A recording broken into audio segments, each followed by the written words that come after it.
Hi! In front of me is XIAOMI Poco F4 GT, and today I would like to show you how you can add face data on this smartphone.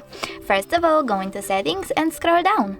Now you need to select passwords and security, click on face unlock and enter your current login method.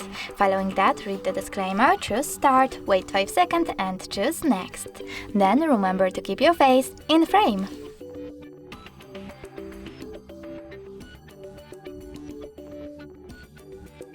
After that, you can name your face data however you wish to, and then click on done.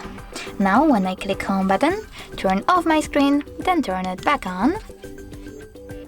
As you can see, face unlock is working properly, so all I need to do is swipe up to open my device.